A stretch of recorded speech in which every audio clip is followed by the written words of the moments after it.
Good evening, everybody. Bonsoir tout le monde. Guten Abend alle. Buonasera a tutti.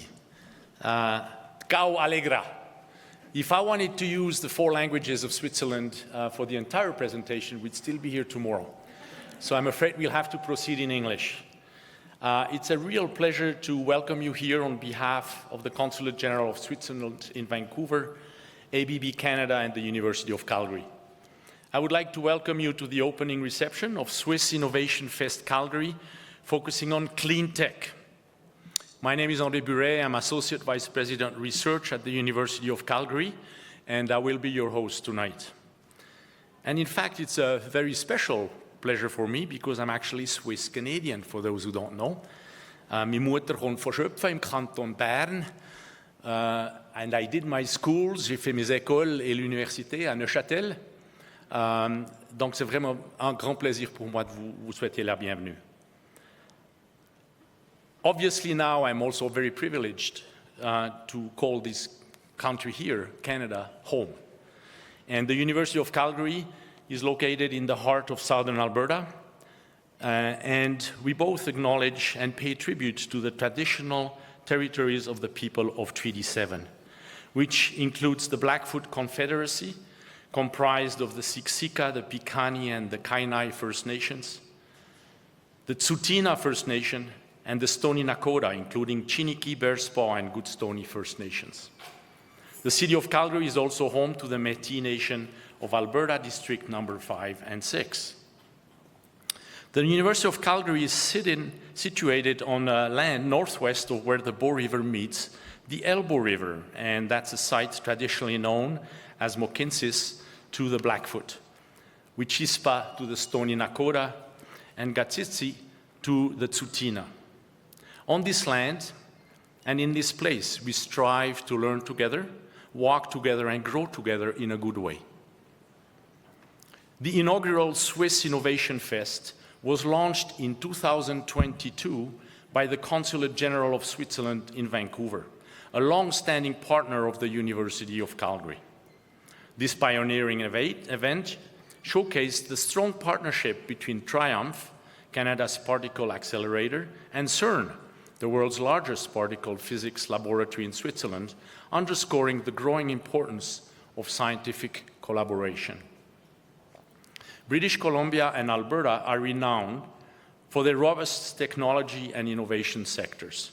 It's no surprise that 10 of the 13 Canadian companies featured on the 2024 Global Cleantech 100 list are from these 2 provinces. The opportunities for collaboration among trusted partners in cleantech innovation are enormous. We're thrilled that the Consulate chose to bring the event series to Alberta in 2024. And we're very grateful to host here at the University of Calgary, one of Canada's top 10 research universities and the leading research-based startup creator in the country for the past 3 years. This year, the focus is on clean tech innovation, a critical area for both Switzerland and for Canada. It's a pleasure to see so many long-standing partners and friends here in this room. Tonight, we aim to bring science and society closer together and demonstrate how clean tech innovation impacts the present and future of everyone in the global community. Following our speakers and the panel discussion, we invite you to stay for a networking reception and explore the exhibition Can Tech Save the World, which presents innovative technologies solutions developed by Swiss and Canadian researchers and entrepreneurs in the fields of water, agriculture, e-mobility, recycling, and energy. And it's now my privilege to introduce our first speaker. Mayor Jyoti Gondek was sworn in Calgary as Calgary's 37th mayor on October 25, 2021. She's the first woman to be elected to this role. Mayor Gondek is a University of Calgary alumni and holds a PhD in urban sociology and a Master's of Administration in organizational sociology from the University of Calgary. Mayor Gondek is familiar with the theme of today's event, having run a successful consulting practice for 12 years, helping clients in the energy and city building sectors evolve their business and their business models to fit a changing regulatory and economic environment. Jyoti Gondek has worked as an adjunct professor until the election and served as director of the new Westman Center for Real Estate Studies at the Haskayne School of Business from 2014 to 2017 before being elected to City Council. Since being elected mayor, her areas of focus have included climate change mitigation and energy transition, diversifying the economy, especially investments in the tech sector, and moving towards reconciliation. So with that, I'd like to turn the floor over to Mayor Gondek, Mayor of Calgary. Thank you very much for being here with us today. Thank you, Doctor, for the kind introduction. And just like you started out with different languages, let me say Oki Ambawastich, Dadanastada, and Tansei. These are greetings to all of you in the mother languages of the Treaty 7 Indigenous peoples who stewarded these lands at the confluence of the Bow and Elbow Rivers for generations before many of us came to settle and study here. It's an absolute privilege to be here with you today, and every time I get to come back to U of C, it feels like coming home. Social Sciences building was home for quite some time. Haskayne, which is now Matheson Hall, was home for a while, so it's nice to be back. And I want to thank you, Consul General Schneider, for being with us and reminding us the important role that you have with our nation and the collaborations that we can strike together. So if I was 40 years younger, I would thank you for the swatch. But now I can thank you for many other things. As we just discussed, having the most number of patents of any other country means that you are innovators in Switzerland, and having the greatest number of research papers is also an indication of your strength. So I'm very happy that we're able to collaborate with you and your nation. So thank you for being here. And let's talk about Calgary. What are we doing when it comes to innovation and when it comes to clean tech? I can tell you one of the most interesting statistics that I will always put out to people, and Chris Brown is here from Calgary Economic Development, he's tired of hearing this, but when they did some research back in 2021, they came back with a finding that in Calgary, the clean tech sector is comprised of 51% of the founders being first-time founders. So they've never done this before. And 51% of them met with success in our city. 26% of them were born outside this country, and yet still able to see success here. And 21% are women. That is a big deal, because women only have access to 2% of all the capital that's available out there. So to know that clean tech is able to thrive and succeed in our city means that we are doing something right, and that we are doing something right in terms of equity, diversity, and inclusion as well. So it's a double win for us. So we've got good stories to tell. And even equipped with this knowledge, when I went to Norway this year to attend the World Energy Cities Partnership AGM, I was still a little bit nervous. I was a little bit nervous because I felt that the mayors of these other cities had a leg up on us. They have access to water in a way that we don't. And so they are able to produce clean energy in a way that we simply can't do, being landlocked. So I went there with the mission to share with my colleagues that we are also doing good stuff. But the reality is that we have to work with natural gas at this point in time. We have to work with oil at this point in time. But we are on a journey towards greater sustainability and towards cleaner solutions into the future. So I very much wanted to center the conversation on what we must do right now and what we must do into the future. And I'll tell you, it was incredible to hear their stories. It was incredible to hear how their state investments in energy companies allowed them to benefit from revenue in a way that they could put it back into the economy and serve the public. They talked a lot about not leaving anyone behind, that being sustainable couldn't only be a game of the wealthy. What do you do when you introduce clean energy solutions to help the folks that can't afford to upgrade their homes and their energy systems? It was very passionate, and it was very compassionate. So it was an absolute pleasure to be there. And when they appointed me as vice chair of that body, it was an absolute privilege to be representing Canada, and particularly representing Calgary. The conversations we have had there have made me more committed to making sure that we're looking for good solutions. So if we are using natural gas to produce electricity, what are we doing with the emissions? How do we decarbonize? Because that's the thing that we need to do right now. And it was fascinating to meet with companies that were doing work in terms of utilization instead of just storage. There's a company that's trying to use a zeolite type of material to capture the CO2 and then put it into greenhouses for greater plant production. These are things I didn't know because, as you just heard, I'm a sociologist. I am not some sort of an agricultural expert. I'm certainly not an engineer of any type, but to understand all of these concepts from companies that are so passionate about doing good things with the resources we have is incredibly encouraging. And to be able to connect them here with the oil and gas sector and have them come up with innovations that make us better and stronger and able to transform our economy, that's an amazing opportunity. We know that 60% of tech companies that call our city home are focused on the oil and gas sector, and that is great news for all of us. It's also great news that Calgary leads every other city in North America in terms of having the greatest tech workforce. So we're doing good things here, and it's largely because of people like you, people who believe the same thing, that we have a sustainable future before us, and that clean tech plays a big role in it. So thanks very much for having me with you today. I look forward to hearing your ideas, and I hope you have a wonderful event. Thank you.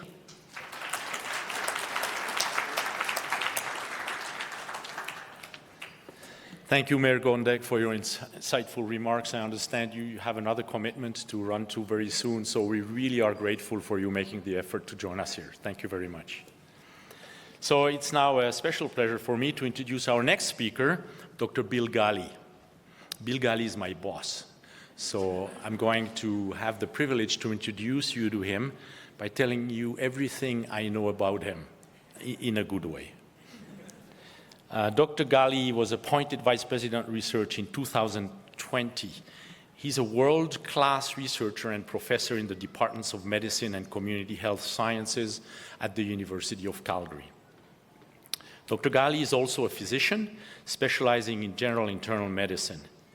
He was the scientific director of the O'Brien Institute of Public Health at the University of Calgary and has held millions of dollars of peer-reviewed research funding from a number of agencies through his research program. His program is focused on evaluating and improving health systems performance for better patient outcomes and improved system efficiency. He has held a Tier 2 Canada Research Chair in Health Services Research for 2 5-year periods and has published an astounding more than 420 peer-reviewed journals or articles in journals. So it's my great honor to welcome Dr. Gali to the stage.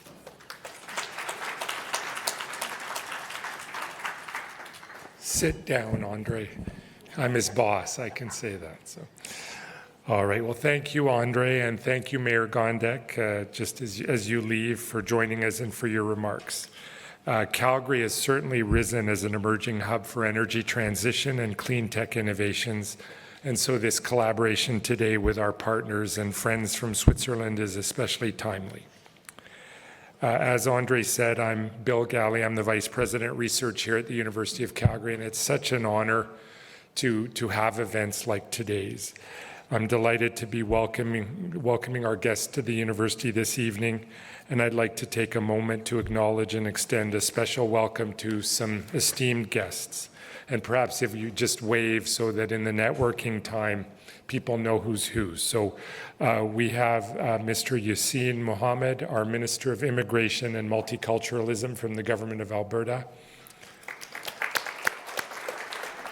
We had Mayor Gondek here, as you all know, Mr. Thomas Schneider from the Consul General of the Swiss Consulate in Vancouver. Welcome.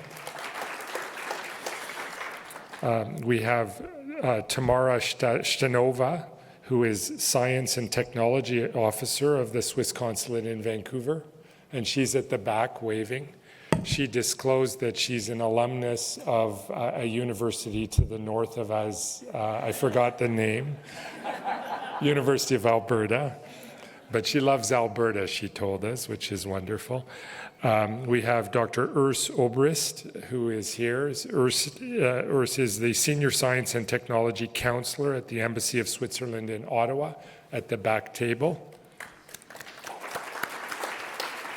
We have our colleague, Dr. Pam Farrell, from here at the University of Calgary, but who is also Honorary Consul of the Swiss Consulate in Calgary.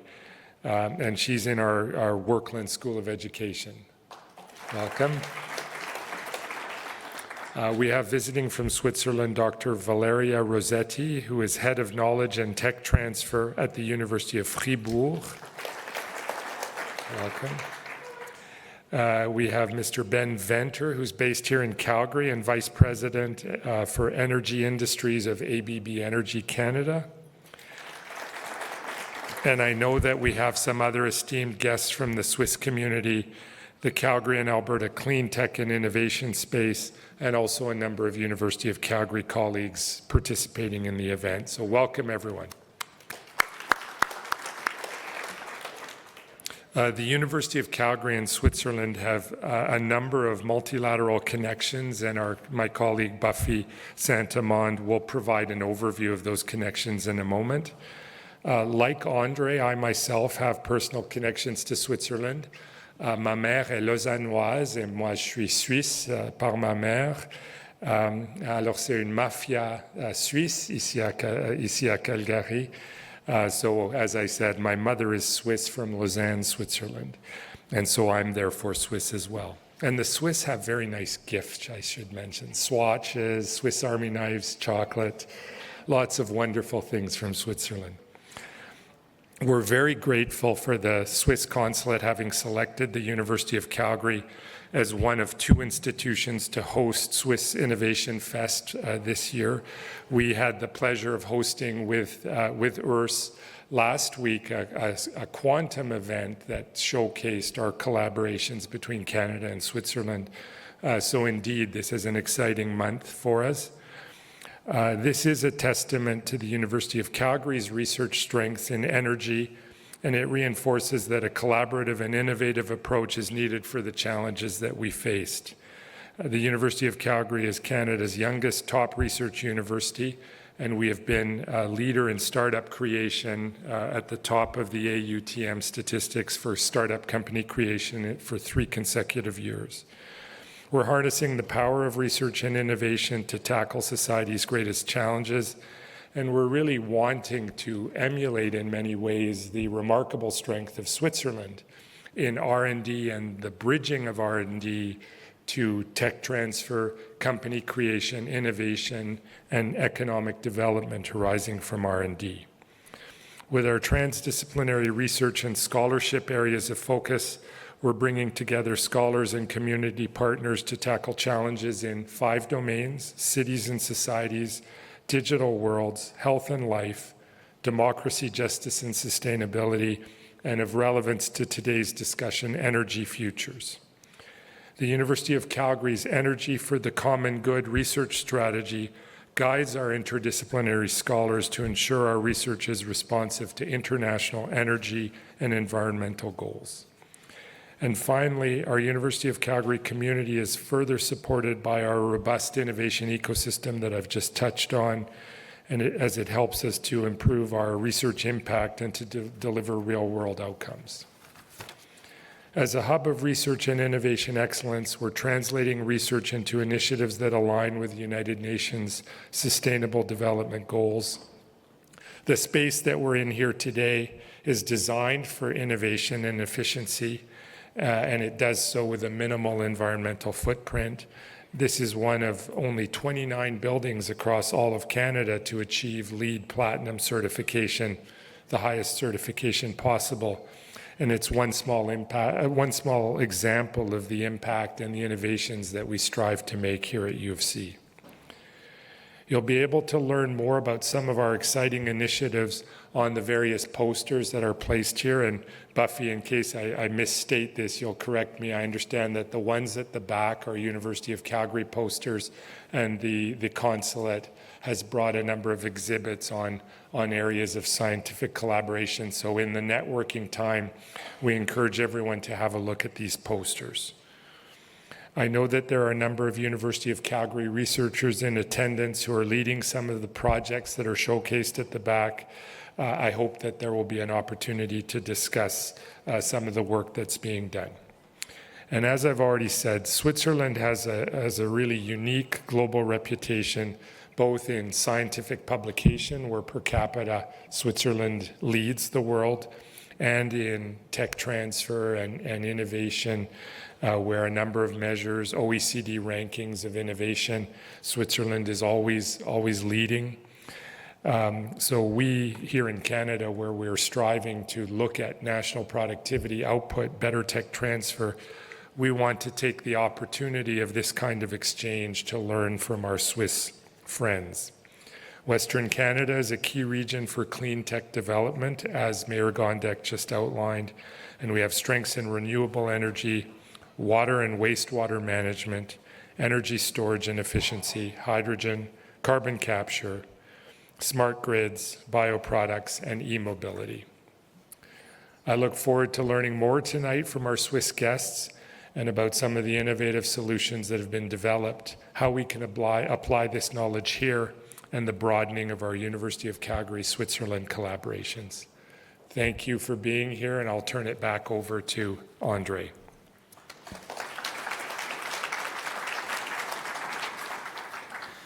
Thank you, Bill. I'm now pleased to introduce the Consul General of Switzerland in Vancouver, Thomas Schneider. Consul General Schneider joined the Swiss Federal Department of Foreign Affairs in 1989.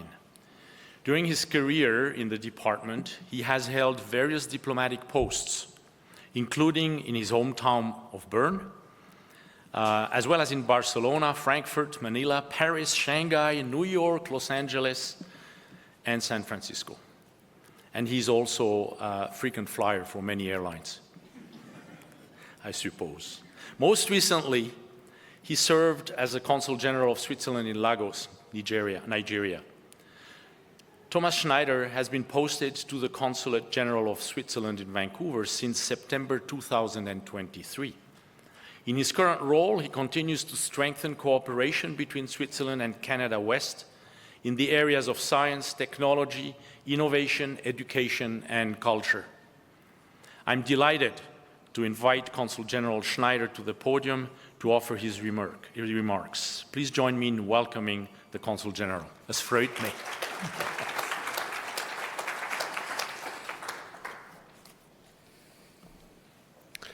Honorable Minister Yassin Mohammed, dear Mayor Gondek in absentia, dear guests, let me first recognize some of my colleagues again. It has been mentioned before, but first of all, our honorary consul in Calgary, Dr. Pamela Farrell, then my colleague in Ottawa, the Science and Technology and Innovation Councillor, Dr. Urs Obrist, and last but not least, my colleague Tamara Shtanova, who is actually the master of disaster of this event. So she really organized everything, and I would like to ask you to give a hand to my colleague Tamara.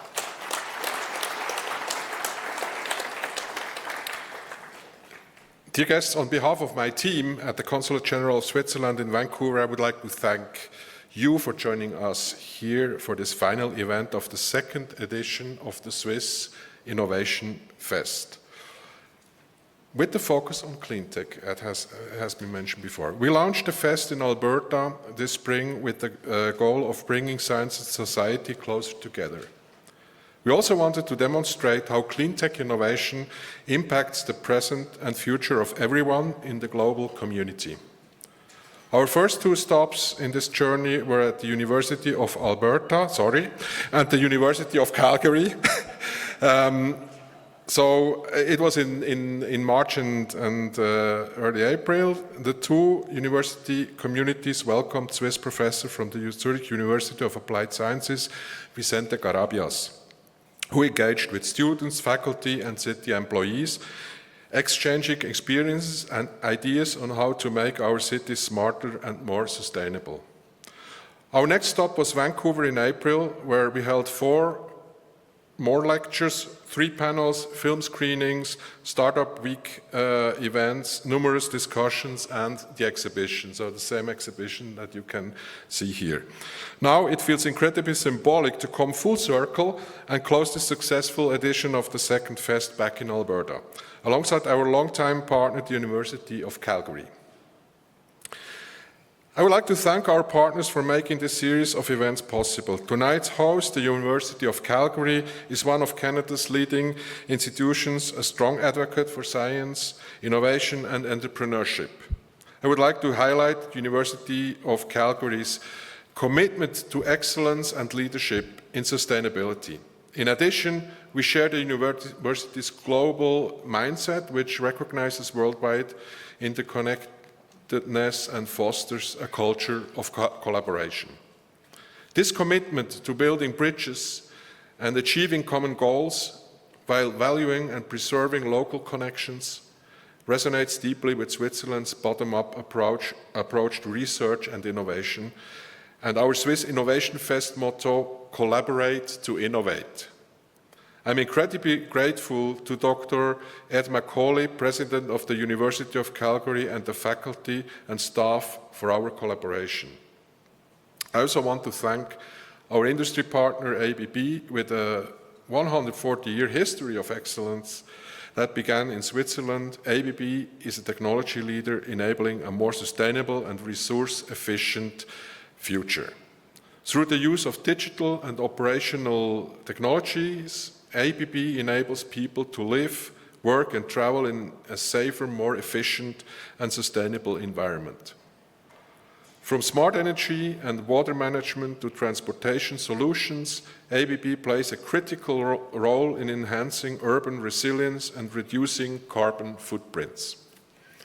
I also acknowledge our organizing partner, ISM Creative, a creative consultancy that drives innovation, for the incredible project support of our team at the Swiss Consulate General in Vancouver. That dates back to the first Innovation Fest actually we held in 2022. And the biggest thank that I obviously saved for the end goes to Dr. Gali and Dr. Buret, who are, I think also, well, they're both Swiss, so it's actually easy for them to love Switzerland, but this is an incredible chance for us to collaborate with the University of Calgary and having advocates like you. Thank you so much for this.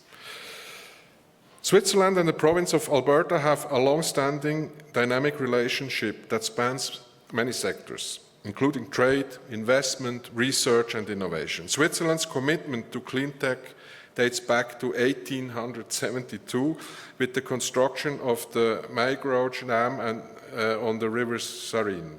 This pioneering project provided drinking water to the city of Fribourg and generated electricity, marking the beginning of Switzerland's journey in sustainable energy.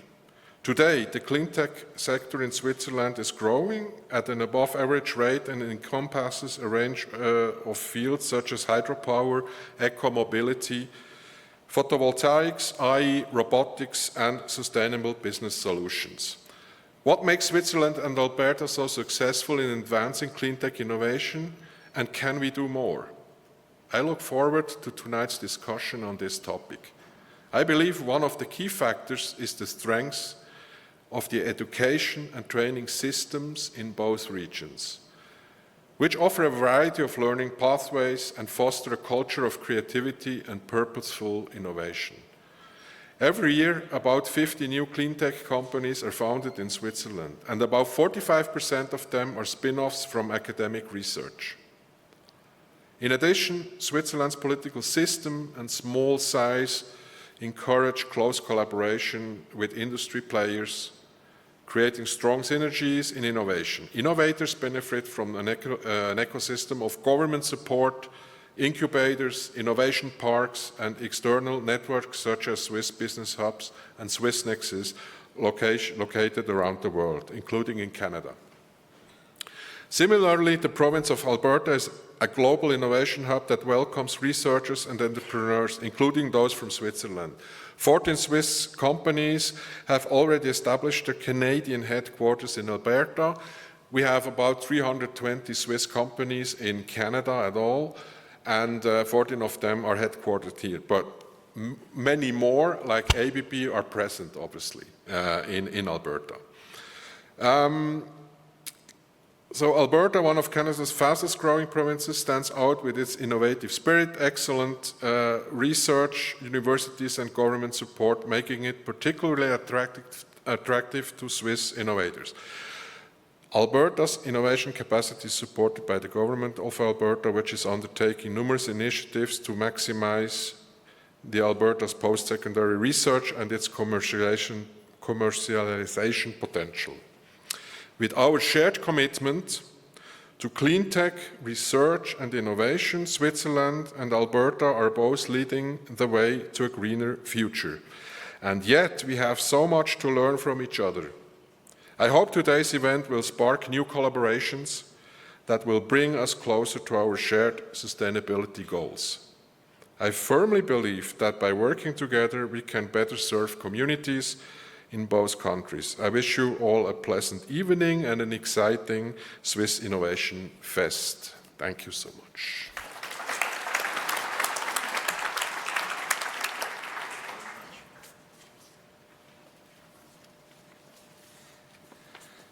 Thank you very much, Consul General Schneider, for your words, but even more importantly, perhaps, for being here and joining us tonight for this event. Now it's my pleasure to introduce our next speaker, Ms. Buffy Saint-Amand, Director of UCalgary International, who will provide a more in-depth overview of the UCalgary-Swiss relations. Buffy Saint-Amand is the Director of UCalgary International at the University of Calgary, and in this role, she reports to the President's office. She leads a team dedicated to advancing the university's global engagement efforts, which include developing and managing global partnerships, fostering international relations, and spearheading strategic global initiatives. It's my great pleasure to now invite Ms. Buffy Saint-Amand to the podium.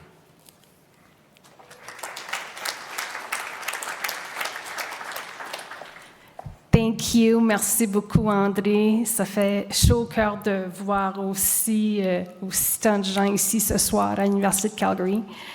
I have to confess that I don't have any Swiss connections, but I have to say that I'm a proud Francophone from Eastern Canada, but have made Calgary home for the past 23 years, so I'm truly a Calgarian. So I'm delighted to see all of you here today, and I would like to extend a special welcome to our esteemed guests. Also, a special thank you to those who have traveled great distances to join us and for everyone taking part in this evening's program. On behalf of UCalgary International, I have the great honor to highlight some of the partnerships and collaborations between the University of Calgary and our Swiss counterparts. I will provide you with a few examples of collaborative ventures that are very important to the University of Calgary, from student exchanges to internships to groundbreaking research collaborations. Our relationship has made significant contribution to our shared goals to maximize research impact and innovation, while also driving meaningful and impactful partnerships. UCalgary has strong academic ties with Switzerland. Over the past 5 years, over 140 undergraduate and graduate students participated in exchange programs, work placements, and research opportunities.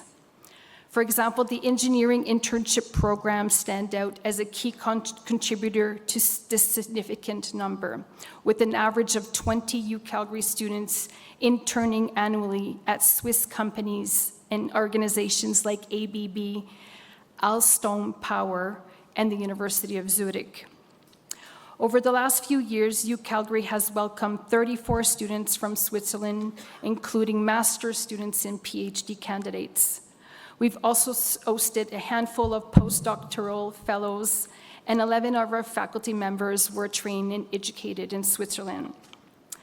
Over 100 of our UCalgary alumni love Switzerland so much, they are currently living there. In recent years, UCalgary has entered into 78 research agreements with sponsors in Switzerland and has collaborated on over 1,200 co-publications with Swiss institutions, primarily in health sciences and life sciences. Swiss institutions contributing to these co-publications include the University of Zurich, University of Basel, University of Bern, University of Lausanne, University of Geneva.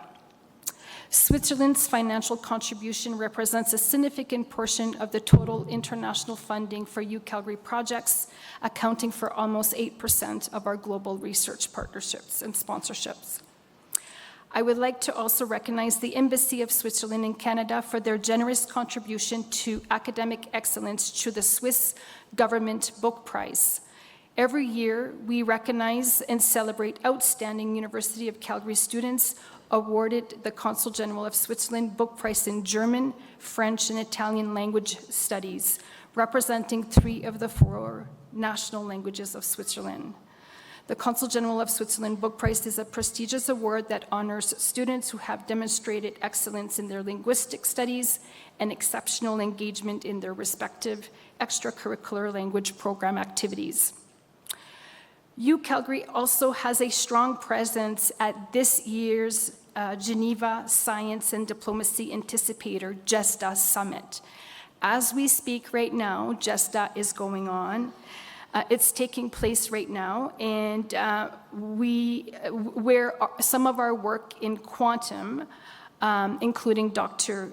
Barry Sanders and Dr. Hubasi Sinha, our Canada Excellence Research Chair, are both attending Geneva as we speak and are being recognized for their work in quantum and the Open Quantum Institute as part of GESTA.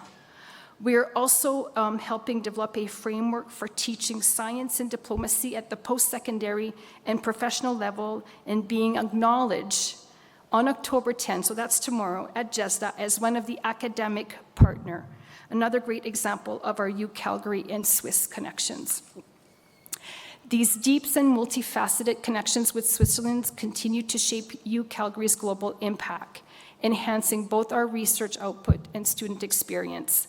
This event is a testament to our shared commitment to innovation and collaboration, and we look forward to expanding these ties even further in the future. A special thank you to the Swiss Consulate in Vancouver and ABB for your partnership on this wonderful event, showcasing innovation and cross-sectorial collaboration at its best. I also want to give a big shout out to the UCI team, especially to Faye and to Deborah and to Lisa and to everybody else who is here tonight helping represent the international office and working so closely with Tamara on putting this event together. So thank you so much. So thank you all for being here this evening. Merci beaucoup et bonne soirée. I'll turn it back to André.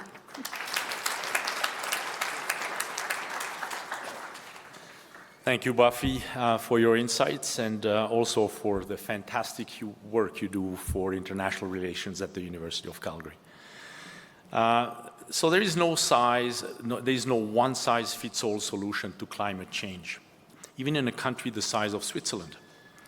Finding solutions to the global challenges we face requires continuous innovation.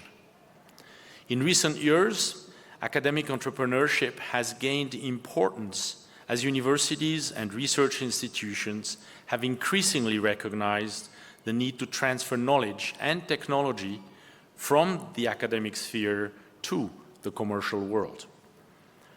Technology transfer centers, along with NGOs, policymakers, and industry, form the foundation of the entrepreneurship infrastructure. Tonight, on the campus of Canada's most entrepreneurial university, let's explore the critical roles that policymakers, industry leaders, academia, and the community play in bringing innovations to fruition. And let's examine how the synergies between the diplomatic, scientific, and business communities can expose us to new ideas and stimulate the innovation we need. So I would now like to invite our moderator to the stage to open the fireside chat titled Commercializing Cleantech. Our moderator tonight is my friend and colleague, Dr. Ian Gates, Associate Vice President, Research and Innovation, and Professor in the Department of Chemical and Petroleum Engineering. Ian is the Director of the University's Canada First Research Excellence Fund, or CFREF, program, which is the first CFREF program awarded to the University of Calgary. That program is the largest granting funding program in Canada. And Ian was awarded $75 million to investigate sustainable, low-carbon, unconventional resources. He worked for 7 years in industry prior to joining the university in 2004. His research spans heavy oil and oil sands technology, hydrogen, methane, and material science of energy systems. Dr. Gates also is a successful entrepreneur, having been a co-founder of several companies, including Gushor, I don't know if I should say Gushor or Gushor, Gushor, here we go, sold to Schlumberger in 2013. Proton Technologies, hydrogen for heavy oil. Solideum, solid bitumen, and several consulting companies. His research group motto is save money, make money, save the environment, and save lives. And that motto guides all his research endeavors. It's my pleasure to invite Dr. Gates and our panelists to take the stage for the next phase. Ian?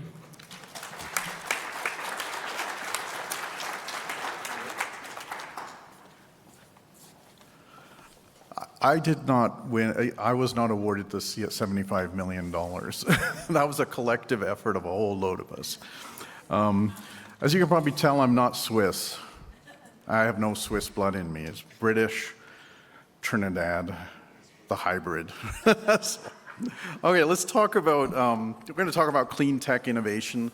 And, I want to invite you, there's a card that should be around somewhere that has a QR code for Slido, but if you are feeling brave, when we get to the Q&A, please talk, ask questions, probe.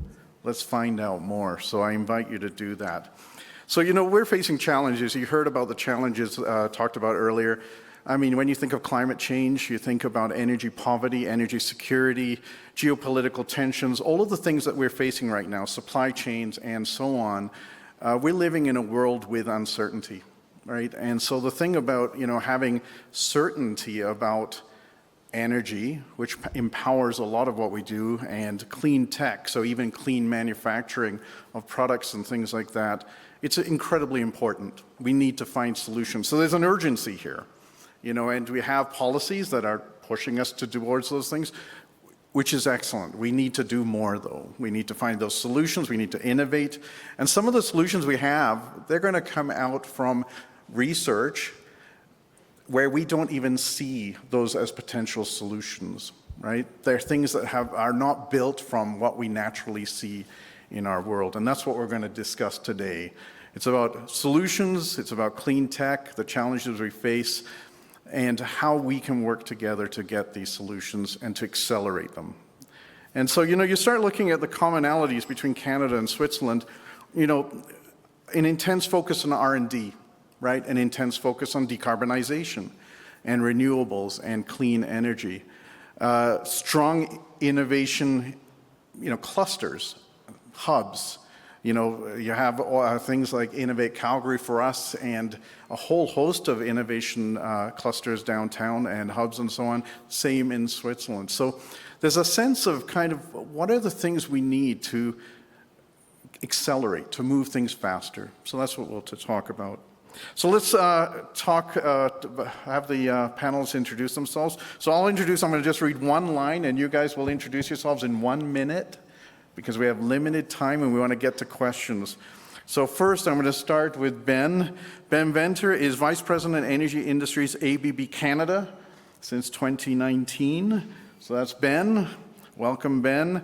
Dr. Valeria Rohrseitz, Head of Knowledge and Technology Transfer, University of Freiburg, Switzerland. Welcome. And Dr. Milena Trifkovic, Professor in the Department of Chemical and Petroleum Engineering here at UCalgary, and also UCalgary Research Excellence Chair and Schulich Energy Momentum Director. Welcome. So let's welcome the panelists.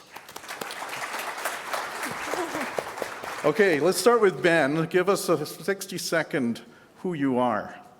That's going to be tough in 60 seconds, but I'll try my best. First of all, I'm not Swiss as well, but I've been privileged to work for ABB for 24 years, traveling many countries working for ABB except Switzerland. So I cannot speak the 4 languages of Switzerland, but very much enjoy the innovative culture that's within ABB. Coming from and obviously seeing all the awards on innovation, you can see why ABB has got innovation embedded in our DNA. I'm not going to talk about my history, it's going to take more than a minute, but definitely my most exciting role is the role I'm currently in as the Vice President of Energy Industries. And we've got a purpose in energy industries, and that is to deliver engineered electrification, automation, and digital solutions and services for a sustainable future. And imagine every morning when I wake up, that's my purpose. What can be more fun than that? Hopefully that's 60 seconds. That's perfect. Perfect. Milena. Thank you. So, Milena Trifkovic, professor at the University of Calgary in the Department of Chemical and Petroleum Engineering. I was born in Bosnia, so that's close enough to Switzerland, I guess. So I'm sort of half Swiss now. But yeah, so my research is advanced materials for energy systems and converting basically any type of waste into valuable products.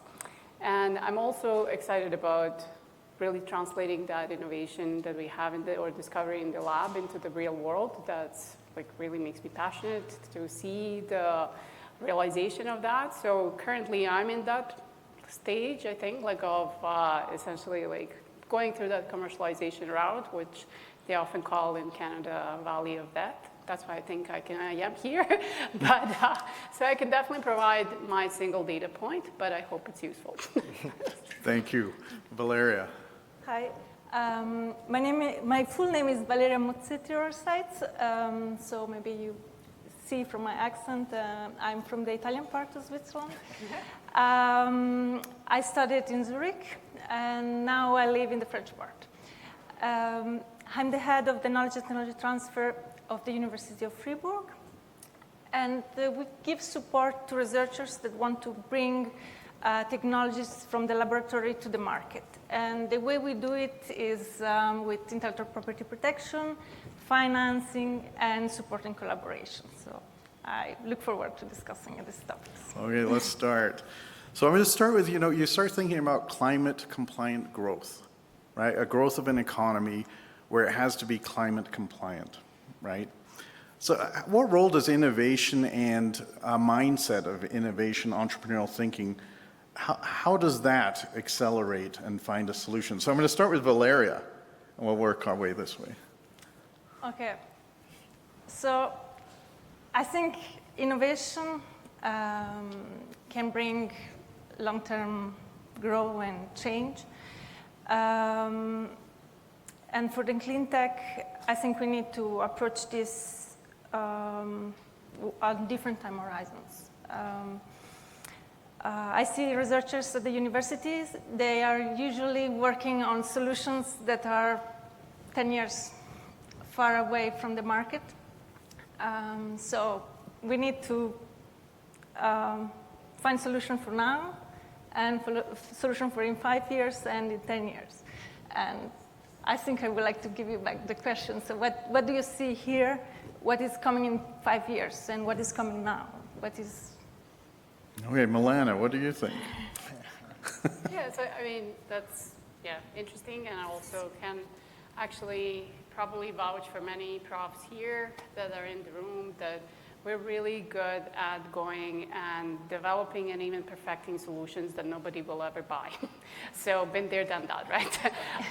And I think that's normal, right? Like, because there's such a beauty of actually fundamental research and not knowing and doing because our pure mandate, and for me, my primary mandate is to train future amazing scientists that could actually go in potentially now if the innovation happens, right?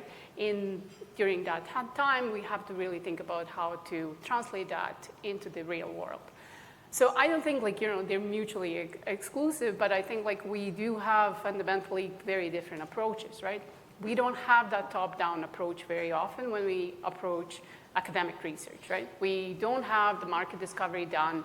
We don't have anything about the value proposition or what is the actual timing for this. And so what I think that we can accelerate quite a bit is actually really bridging these ties, not sacrificing on the level of the science, not sacrificing on the level of the fundamental research, but putting it in the proper framework. Because if somebody actually puts this in the proper framework and says, Milana, can you actually work within this boundary, because this is timely to be converted tomorrow, I don't necessarily think we can lose, but I'm often in this box, developing something and then going around and hoping, is anybody going to buy it, right? And often we completely miss the target. From the commercialization pathway, from the training perspective, definitely did not, right? So I think there's a huge kind of mismatch in my experience anyway, from what is needed out there and what we often do. So I think anything that we can actually bring more conversation in the whole ecosystem and more ties between us, industry, policies, government, funding agencies, all of that would, I think, accelerate. Okay, Ben, what do you think? Yep. Good. I mean, maybe just add a couple of things. I think all very, very valid points. But the one thing when we talk about a lot of discussions on energy, I think everybody will acknowledge one fact about energy, and that is the demand for energy is not going to go down. If anything, it will grow, it will acceleration and growth, not just for the foreseeable future, but for long into the future. So we got to tackle this in multiple aspects, long-term, short-term, et cetera as well. So when we look at a couple of large industry trends like electrification, transition towards clean energy sources, decarbonization of the transportation industry, wastewater industry, implementing micro grids, smart grids, implementing different processes to optimize our operational performance. I think there's one thing that stands below all of that or sits below all of that, and that is the accelerated need for clean tech solutions, because these are all of innovative trends, and they're just not going to happen if we stay and keep doing what we're doing today. So tomorrow's got to be something different than today, specifically leaning heavily on the ability to accelerate clean tech solutions to drive those macro trends as well. And maybe something else from an industry perspective in the short term is this, the saying is, what is the best energy? It's the energy we haven't used. That means we don't consume energy. That's the best energy, but that's not realistic. So the second part of that is we need to do more with the same or do the same with less. And that means we need to optimize the efficiencies we've got in what we've got today, in processes, in industry, et cetera. And again, let's look at clean tech solutions. That's part of the engine that will drive maximizing what we can get today of what we already have. So that's the good news. There's already short-term solutions. As we start doing the research towards the longer-term solutions, we can already make a difference. So we don't necessarily need to wait for, let's say, the research of the future, which is fundamentally important to drive the momentum, but we can start making a difference today already. No, so with respect to roles, I mean, you can see, industry, government, and, all of the various stakeholders. When you think about innovation, you have stakeholders, finance and all of these other things in there. I mean, what role does industry, government, academia, and these other stakeholders, what role can they play in accelerating tangible solutions? So Ben, how about start with you? Yeah. Thank you. I think we've touched a little bit on some of the criteria there, but I'll kind of break it down into the three elements, the industrial elements. So when we look at the industry and where ABB is part of that, is we need to adopt, well, first of all, listen and be engaged, but adopt and implement these technologies. Otherwise, what do we do with it? Why do we do it? Why do we do the research? So I think industry has got a leading role to play to make it reality, to really ensure that we get the benefits of the clean tech solutions out there. So very much industry should take a leading role, should also make funds available through investments into R&D. I think there's a big fundamental part that industry needs to play about it, is not just the leading, but really taking ownership of making the change, not just finger pointing, but be part of the solution. So that's maybe a little bit from an industry perspective. When I look at from the governmental perspective, and again, that's a very wide topic because you've got municipal governments all the way up to federal government. So I think everybody's got a little bit of a different focus. But I think the fundamental there is to generate a support framework where clean tech solutions can flourish. So make it transparent, create the right goals, objectives, and then create the incentives to drive those goals and objectives. But probably more important than the framework is to have it very transparent. Because a lot of times we hear about these government funds availability, and then you're so disappointed when you actually see there's very little of that money that gets used. And I think that comes down to the transparency with the process and the engagement, etc. Tackling a little bit on the university research part of it, I personally see that as the incubators of thoughts and ideas towards clean tech solutions of the future. So obviously very, very critical that we keep on creating a combination or integration collaboration between industry and these entities and universities to ensure that those ideas and thoughts do not get lost, that it becomes value add towards managing climate change, etc. as well. And I think maybe a last thought is I do think there's more to be done on what I call the triple Ps, the public-private partnership entity, more so than just a framework, but really partnerships where public and private entity works together to solve problems. One such example, and I know I'm not going to spend too much just talking about ABB, but very proud heritage on the Swiss side. So I got to say something about ABB and the fact of the value that ABB sees in Canada as well. So one idea of these PPPs and how impactful that could be is ABB has made available $5 billion in accelerated investment funding available for the Export Development Council of Canada, or EDC, to accelerate investments available for clean tech companies that can export the clean tech solution or can develop products and energy sources that can be exported to the rest of the world that's under the clean energy.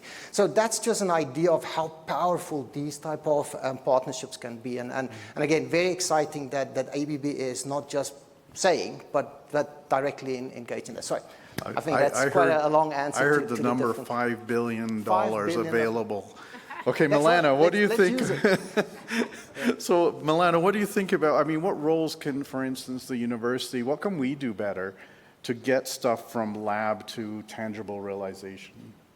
Well, the problem is, there's a lot of people in this room probably, should not hear this. But I really think that we have to recognize that the commercialization and the entrepreneurial pathways, I think we're a little bit glorifying it as this cool, easy thing, and it's nice, but it's hard freaking work, right? And right now, we don't have really a system, really well-defined system to recognize that people need to devote time to actually devote their time to really translate this technology. Because yes, we have Innovate Calgary, yes, we have Hunter Hub, but also kind of think about can Innovate Calgary people actually now represent all the faculty very effectively? And when it comes to selling your solution in the end to either industry or to venture capitalists, who are our CEOs and CTOs? Who did we actually start the companies with? Our graduate students and postdocs. So do they have credibility when they go in front of the VC or in front of the industry partner potentially? No, the prof needs to show up, right? And I can tell you from my experience, I knocked a gazillion of my weekends and my evenings, and we don't have a good system to recognize that. And we don't have a good system to say, let's take something off of your plate to actually enable you to do that better. So I think we can do better on that. Definitely, like, you know, and we should be, I think, like, I've seen really good positive changes when it comes to, like, you know, right now, like, for example, when I submit my innovation or discovery, I see a real change when it comes to trying from our tech transfer office to actually go as wide as possible when it comes to the global reach. I think, like, you know, having the venture arm, like UC fund, is really useful. I think we should have more on campus. Like, you know, we should allow essentially not to have like a monopoly in a way. That should be competitive as well. So we should allow more of them to come. Nothing against UC, great if there's people from UC. But I think, like, you know, these are the aspects that I think, like, you know, we have to recognize that there's a lot of hidden work here. And if you want to accelerate this, if you want to really be serious on like pushing more people to, or enabling, in this role of the Schulich Momentum Director, I am really proud of what we do when it comes to the innovation. Because in that role, I try to put people together and let's do something that we wouldn't do otherwise by ourselves. So basically break silos, break barriers. And it's really amazing the amount of innovation we have, the cool ideas we have, and the enthusiasm we have. But I think like something needs to give, and we have to be able to have a real good system to actually recognize that from the university. Thank you. Valeria, how would, you know, when you think about, let's say, university leadership at Freiburg, how are they helping to accelerate research? So we have had the same discussions about the time management of professors, but I will not go into that. So we are trying to make it easy as possible, to take away roadblocks. And one thing is protection of intellectual property. We finance it from the central part of the university's rectorate, financing directly. And then we have built a framework where how we license this intellectual property to the startups, so that we don't have all these negotiations that happen under closed doors, and then our scientists. What happened is before the scientists were unsecure, so they didn't know.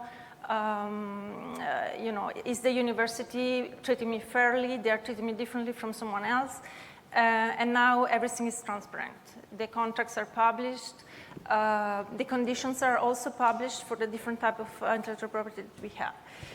And the other things we do, so one stream is transparency. And this is something that is coming in Switzerland. In the tech transfer is something that there is a strong push now. So ETH, EPFL, University of Zurich, they are all moving in the same direction, publishing the regulation that we have. And the other thing is financing. So we have, what we have done, we have built instruments within the university to finance these projects. We have early stage proof of concept financing, which is very quick because it's internal. We can assign this. And also now for startups, so later stage. And if you look at Switzerland, we have two main agencies for financing. The SNSF for fundamental research. And then there's an agency called InnoSwiss, which is only financing collaboration with companies and the creation of startups. And until 2023, they only gave money to research institutions. And now we have a major shift. The agency is financing directly startups companies as well. So this is the big change that we are having now. The startups companies get more control on the resources. Oh, yeah, thank you. I've got a question from Anonymous. And so Anonymous has asked, about energy justice. And, so you start to think about social impacts. And you think that, a lot of our issues that we face with respect to energy, they're not just about a technology, a box that works and does a thing. It's about, adoption. It's about deployment, about acceptance and these other things. So to start, Milana, with you. So, how do we get around this issue that, as science folks often inventing machines, that we start to get more social concerns in there such that deployment is made easier? And when I think about social issues, the socialization of even technologies with governments is hard, right? To get funding, support, and so on, and policy in place. So what do you think about social innovation in this context? Yeah, so I think I would call that energy equity or social aspect of it, and I think it's something that we all probably think about a lot, because especially if you kind of think about clean tech solutions, to me, you cannot think about without actually going into and using more raw resources, especially the ones that we don't have a ton of, right? Think about lithium, and these are not necessarily sustainable resources. You have to think about okay, where usually are those sustainable resources? Where do we mine more? It's going to start crossing with indigenous land, usually, in Canada at least, right? So how do we bring those voices on the table? How do we ensure that this is really done in a just and equitable way? And I think at the University of Calgary, I'm really grateful that we have actually the body now that is encouraging thinking from that, right? So transdisciplinary scholarship is really supposed to exactly do that, right? From the conceptualization of the ideas, we should essentially be talking not only with your science engineers, as we are really good at developing technologies, but also talking to social scientists, to policy developers, to humanists, and to the external stakeholders.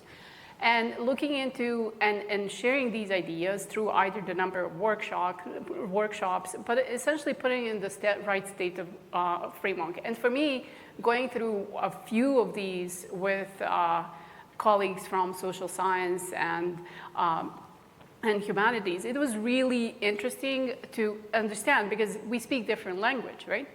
And then even to just understand what is the research question. If you want to transition one community from heavily, usually coal-driven energy, and now let's phase it out to new energy. Okay, so what comes to the mix? How do we actually phrase the research question? The whole procedure becomes actual research question. And for us, we're naturally driven to I have this, give me these inputs, and I need to get to the point B. But point B is actually here, completely unknown, right? So then how do we bring the policymakers? How do we bring, and I think we need to, in Calgary, I think we have now the opportunity to do that through this transdisciplinary scholarship and the endowment and the funding available to do more of that. But I think, again, if we want to do this equitable, we will need to do even more, right? That will have to become a part of the mix, because it's impossible.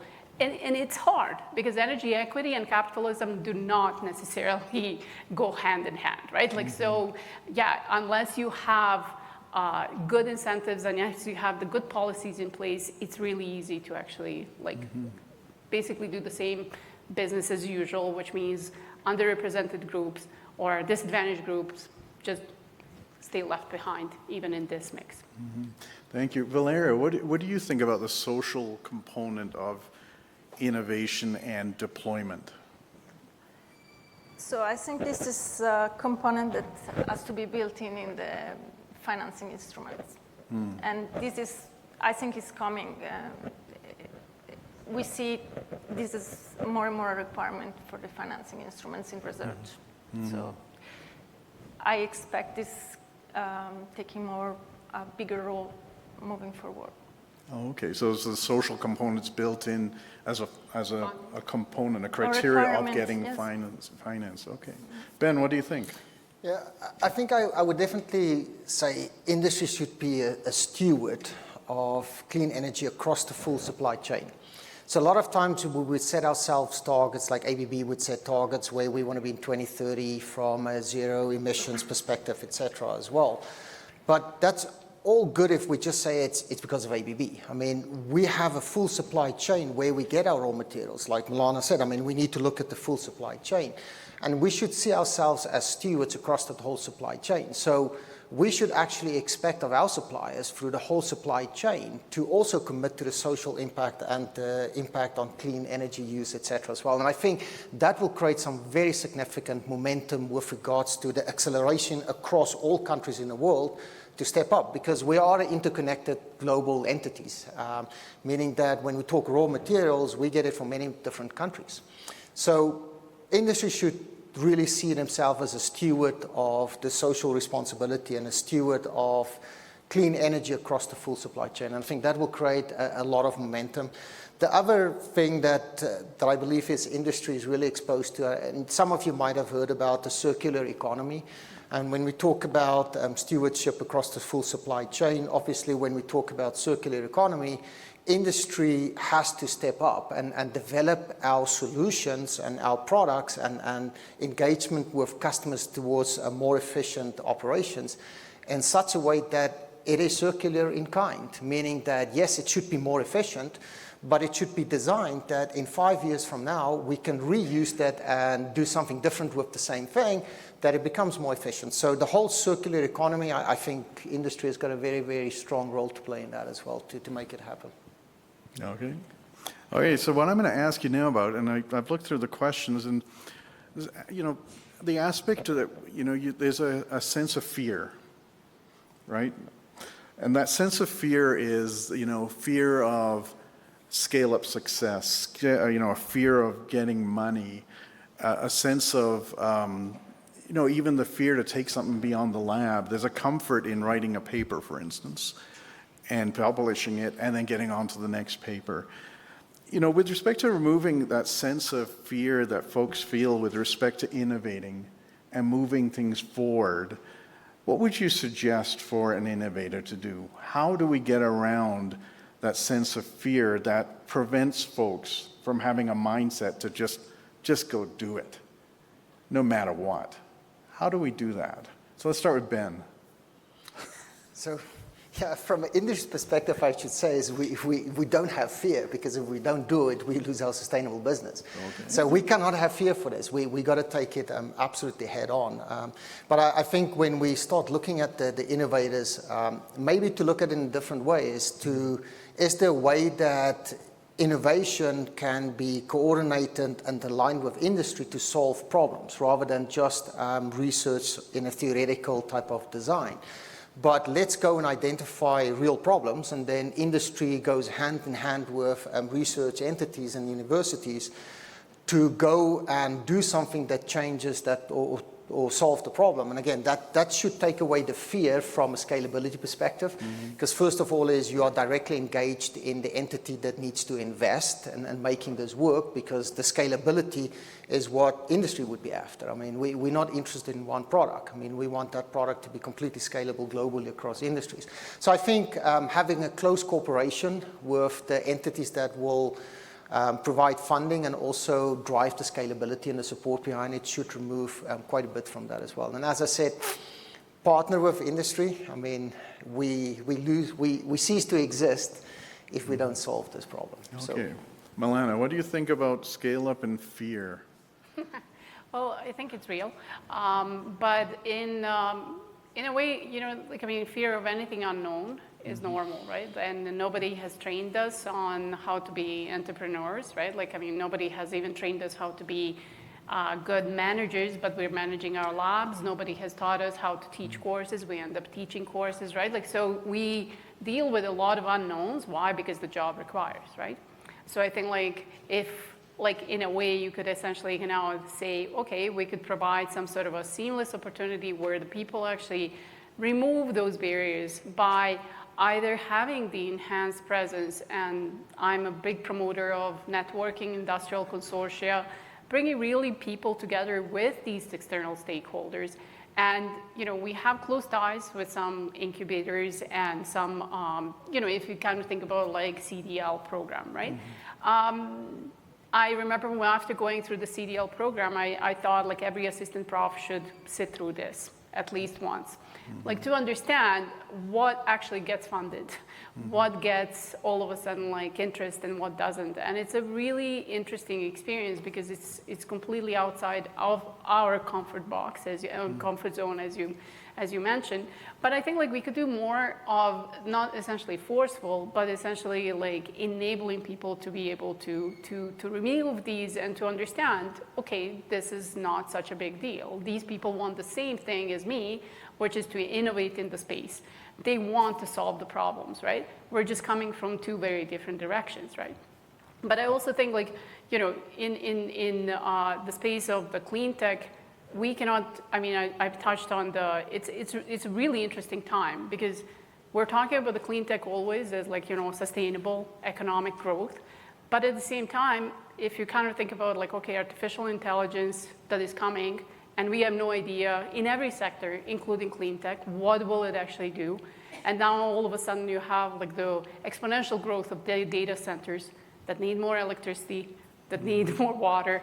Like, you know, it becomes like this really, again, optimization balance. And going back to your point, can we actually create something reusable and recyclable that actually goes through the innovation cycle on a 2-year basis?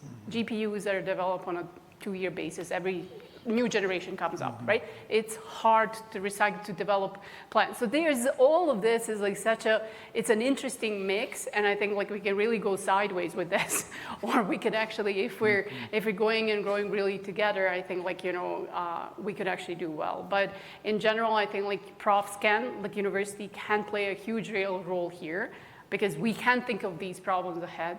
We can think about like how do we actually recycle that evolving e-waste that we're not maybe thinking about right now, but it's gonna come. If that happens, there's gonna be piles of it. We're literally recycling less than 9% of e-waste in North America, a little bit better in Europe.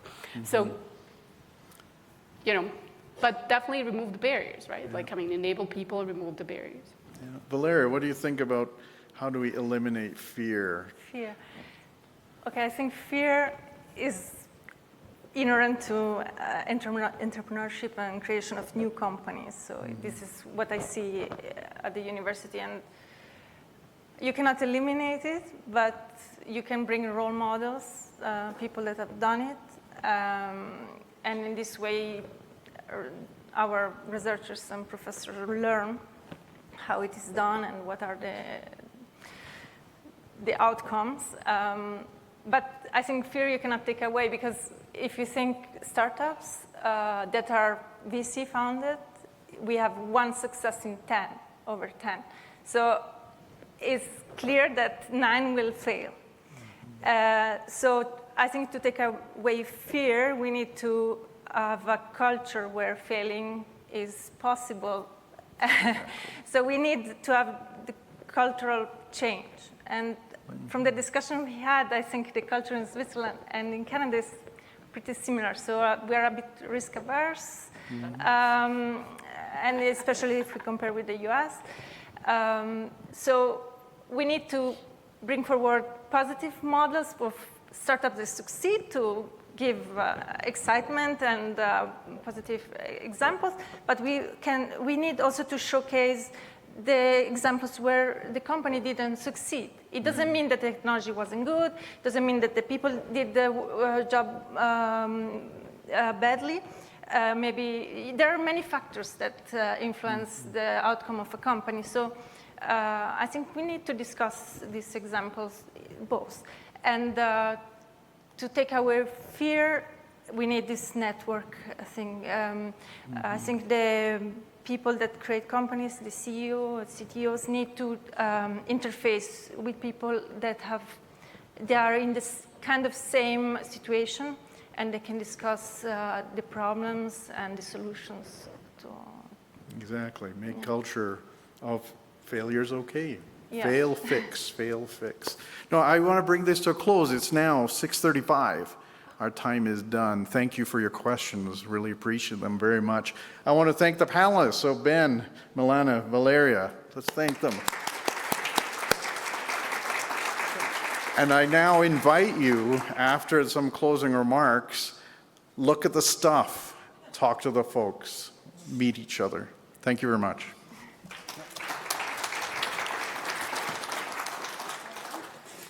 Thank you very much, and I also want to thank you, Ian, for agreeing to serve as a moderator. I really enjoyed the conversation because it was, to me anyway, fascinating to see the different viewpoints coming from industry versus academia, and academia from two different continents and therefore cultures. So very interesting conversation. Thank you all so very much. So now for the closing remarks, I'd like to again invite the Consul General Thomas Schneider to the podium for the closing remarks. I will not come back to the microphone. So from my end, I thank you so very much for joining us tonight, and enjoy the rest of the evening. And in addition to the various displays, I also encourage you to go back to the bar. Thank you.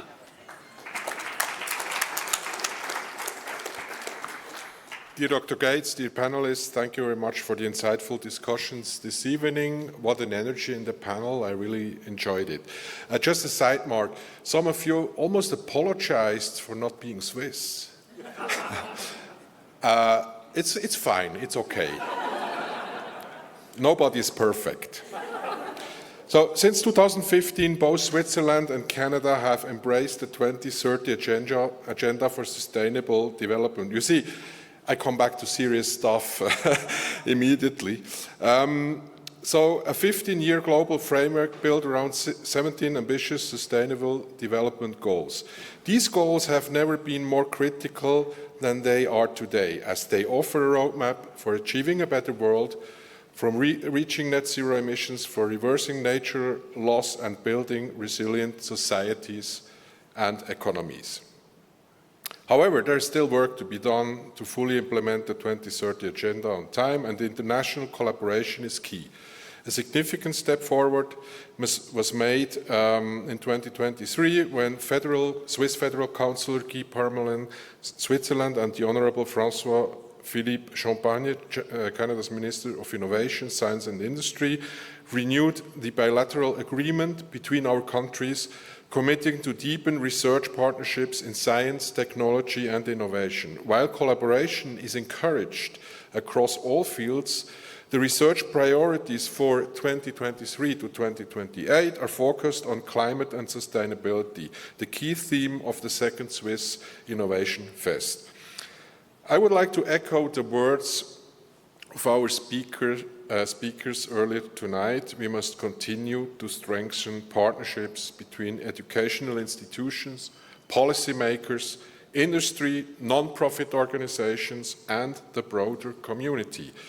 These collaborations are crucial to accelerating the transformation of innovative ideas and research into tangible, real-world solutions that drive sustainability in our society. Now, let me share what else we have planned tonight. Not only is the University of Calgary welcoming us at their campus, but they are also hosting the Cleantech Save the World exhibition.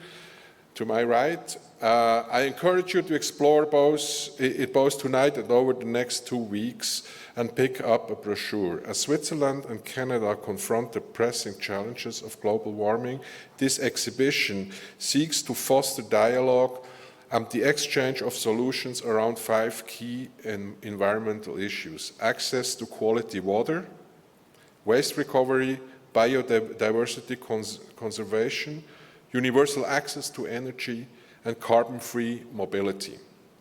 In addition, we have a demonstration of the innovations that originated from research labs at the University of Calgary, Pomelo, and a ground robot. Pomelo is an advanced methane mapping and quantification system that is already being deployed by industry in Western Canada's oil and gas sector, helping operators locate, quantify, and act to reduce methane emissions. We have a truck parked outside with Pomelo hardware mounted on the roof, which you are welcome to view. We have also a demonstration of a small wheeled ground robot operated by an Xbox controller available here tonight. Staff from the University of Calgary will be on hand to answer any questions and invite you to try operating the robot yourself. Finally, our consulate would like to extend heartfelt thanks to the University of Calgary international team, specifically Buffy Saint-Amand, Faye Salins, Julia McGregor, Debbie McKnight, Melanie Yarkhan, Alisa Avila, Lisa Lindsay, Yuli Nong, Sher Hussain, Nicole Pulcinelli, Jana Duman, and Simka Atanda from Nigeria. I learned, that was my last posting, so that comes full circle also. And all the student volunteers for their tremendous support in organizing this event. It is with a somewhat heavy heart that I have to announce that the official closing of the main program of the second Swiss Innovation Fest. Back in April, we opened it with the motto, "Share your ideas." We look forward to returning in 2026 with the third edition of the fest to continue strengthening the connections between our two countries. Thank you for joining us and have a nice evening.